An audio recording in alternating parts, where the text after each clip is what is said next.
Strong homes are not built by accident. They are built by intention. This week on Two Hosts, One Message, we reflect on Minister Darin Dargan's powerful message, Raising a Godly Generation. Because faith is not just taught, it is caught. It is modeled in everyday moments. It is revealed in storms. And it is transferred from one generation to the next. The question is not simply, what are we teaching? But what are we demonstrating? Private faith produces public authority, and someone is always watching. This is Two Hosts, One Message.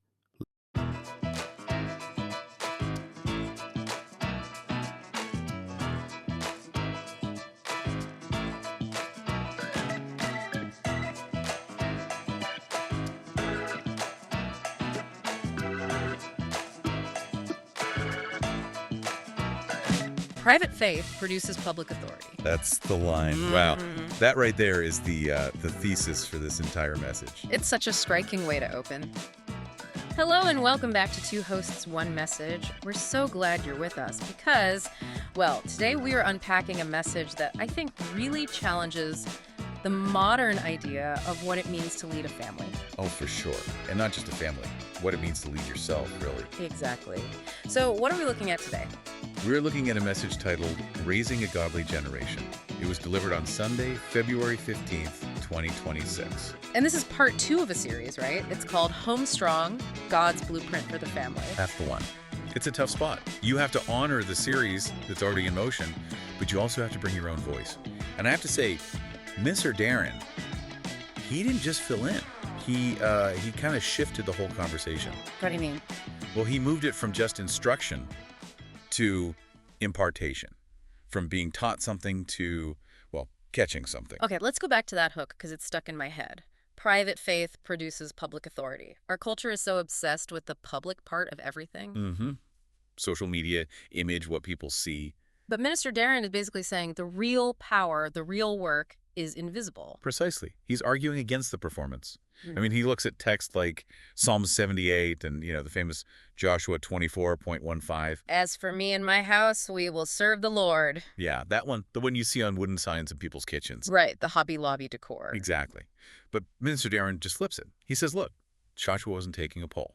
He wasn't looking for likes. He made a decision in the dark that gave him the authority to stand in the light. So leadership authority doesn't come from a title. No, or from being the loudest. Yeah. It comes from what happens when no one else is looking.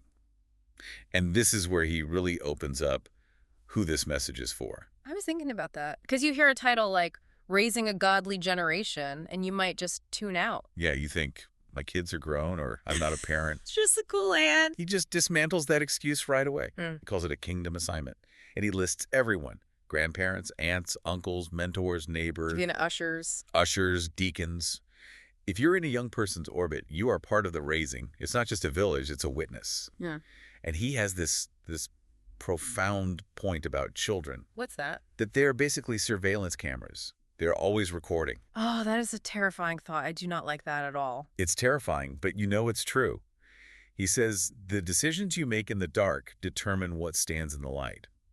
And then he gets personal. He talks about his own parents, Dr. James and Sister Mary Dargan. And it wasn't about their lectures, was it? Not at all. It was about watching them pray. Not just on Sunday morning when everyone's dressed up. Right.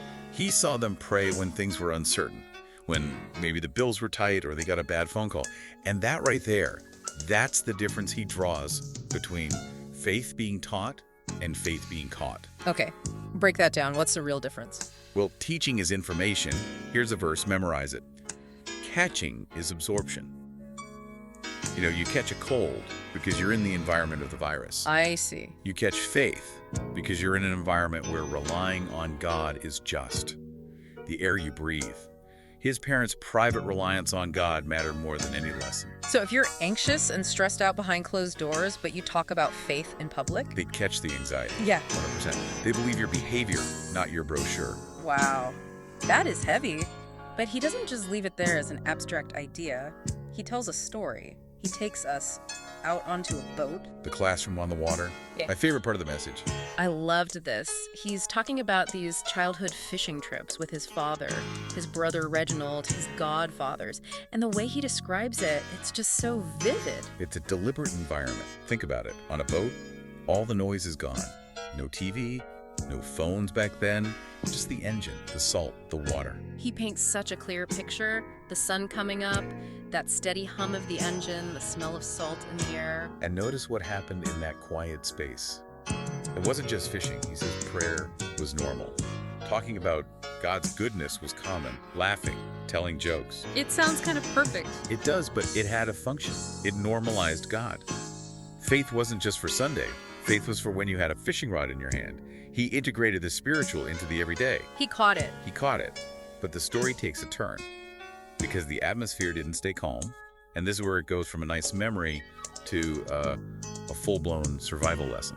This is the core of it for me. He describes one specific trip that was different. Right. It was just him, his brother Reginald, and his father. And he makes a point to say where they were. Deep water. Deep water. The kind where you can barely see the shore. You're vulnerable. And a storm rolls in fast. He says it was without warning.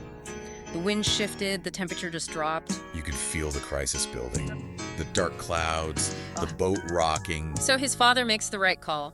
Pull up the anchor. We're heading in. Smart move. Get to safety. They get the anchor up. They're ready to go. And then nothing. The boat won't start. The mechanical failure. He tries again. Still nothing. And all the while, the waves are getting worse. They're actually drifting farther out to sea. Just pause on that for a second. Yeah. You're a kid. The sky is black, the waves are huge, and the one thing that's supposed to save you, the engine, is dead. It's the definition of helpless. And to make it worse, they'd already pulled up their physical anchor. So they're untethered. No power, no anchor in a storm. This is that engine failure moment we all have, isn't it? It really is. It's the diagnosis, the layoff, the betrayal. The plan is dead in the water. And the kids are watching. Minister Darin says he knew it was serious. This is the test. Does the father panic? Does he lose it? That's what you'd expect. The captain panics, the crew panics, but he didn't. Minister Darin is so clear about this. He said, my father did not panic. He did not curse. He did not lose control. So what did he do? He prayed. And then he did something that just gave me chills. My hope is built on nothing less than Jesus Christ and his righteousness. I dare not trust the sweetest frame, but wholly lean on Jesus' name. On Christ, the solid rock I stand. Wow. The irony. They're literally drifting on the water, and he's declaring he's on a solid rock. Minister Darin's takeaway was, out there in deep water, when the engine failed, God became the anchor. That's it. That's everything. The physical anchor was gone, the mechanical engine was dead, but the spiritual anchor held. And what was the effect on the kids? They weren't afraid. That's what he said. My brother and I were not afraid, but the storm was still raging. They weren't afraid because their father wasn't afraid. He outsourced his fear to God, so they didn't have to carry it. What a powerful picture. And eventually, a Coast Guard cutter shows up, almost out of nowhere, and they're rescued. The rescue is a miracle, sure. But Minister Darin makes it clear the real miracle happened before the cutter arrived. The miracle was the peace in the middle of the chaos. Which brings us back to that big question he poses from Reverend James Cleveland. Where is your faith in God? Is it consistent? Or is it occasional? Do you only trust God when the engine is running and the sun is shining? And I think if we're all honest, a lot of the time our faith is tied to our circumstances. For sure. And that teaches the next generation that God is conditional. Dr. James Dargan taught his sons something different. He taught them God is a deep water God. He works when the engine doesn't. Minister Darin then pivots from this to contrast it with what our culture chases. He talks about generational wealth versus generational faith. Such a fascinating point. We are so obsessed with leaving assets, property, stocks, money. And he's not saying that's bad. No, not at all. But he points out the flaw. Money is finite. It can be spent, lost, taxed. But faith multiplies. How so? If I give you faith that can survive a storm, you can give that to your kids, and they can give it to theirs. It's a resource that regenerates every time you use it. It's an asset that never runs out. That completely changes the goal of parenting, doesn't it? He says the goal isn't just behavior modification. Which is what we often settle for, right? Yeah. We just want kids who are compliant, who don't embarrass us. Sit down and be quiet, get good grades. But he says that's way too low a bar. The goal is to raise disciples with hearts anchored in God. And you can't force that. You can't yell a heart into being anchored. You have to model it. He says, a strong home isn't loud, it's consistent. Consistent, like the daily rhythm of prayer. It's not about one big speech. It's about the 1,000 small moments where they saw you trust God when no one was looking. So how do you build that? It can feel overwhelming, like you have to be this perfect, non-panicking spiritual giant. And he knows that, so he brings it down to something really accessible. He issues a call to action. First, he says the altar isn't just a church. Right. Your kitchen table can be an altar. Your car can be an altar. You don't need a priest. You just need a posture. And then he gave that family prayer challenge. Which I loved. Me too. He said, pray intentionally every day. But he added this one little phrase that makes it all possible. What was that? Pray intentionally, not perfectly. That's a huge relief. It takes all the performance anxiety away. He says some days just bless God. Some days just say, I trust you. Yeah. It's about building the muscle memory. So when the storm hits, prayer is your automatic reflex. Exactly. You practice in the calm so you can perform in the crisis. Strong homes are built one prayer at a time. As we wrap up, I just keep seeing that image of the father on the boat, but there's a key detail there. The father wasn't the anchor. No. And that is so freeing for every parent or mentor listening. You don't have to be strong enough. You will fail. Your engine will die. Dr. Dargan couldn't fix the engine. He couldn't stop the waves. He knew he was small, but he knew his God was big. The lesson wasn't, look how strong Dad is. The lesson was, look how strong Dad's God is. We're just pointing them to the anchor. We're not trying to be the anchor. So raising a godly generation is less about your perfection and more about your dependency. Yes, letting them see you lean on God. Because one day they'll be in their own boat, in their own deep water, and you want them to have that song in their head. On Christ, the solid rock I stand. What a powerful message. It's simple to understand, difficult to live, but so necessary. We want to leave you with one final thought as you go about your week. I'm going back to that moment of engine failure. That's silence when the plan dies. And the question for you is this. If your engine failed today, your career, your health, your relationship, would the people watching you, the ones in your boat, see you panic? Or would they hear you singing? Would they see the fear or would they see the anchor? It's the ultimate test. Private faith producing public authority. Thank you for joining us for Two Hosts, One Message. We hope this helps you build your home strong, one prayer at a time. Until next time, stay anchored. Bye for now. Before you go, let me share some quick announcements with you. Come worship with us in person, Sundays at 10 a.m. at Congregational Church of God, 1889, Amsterdam Avenue, New York, New York, 10032, between West 153rd and 154th Streets. If you can't make it, catch our live stream on Facebook on our page, Congregational Church of God, NYC, and YouTube on our channel, CCOGNYC. Join us for Wednesday night Spiritual Development and Deployment series on Zoom, where you can ask questions and participate. Want the Zoom info?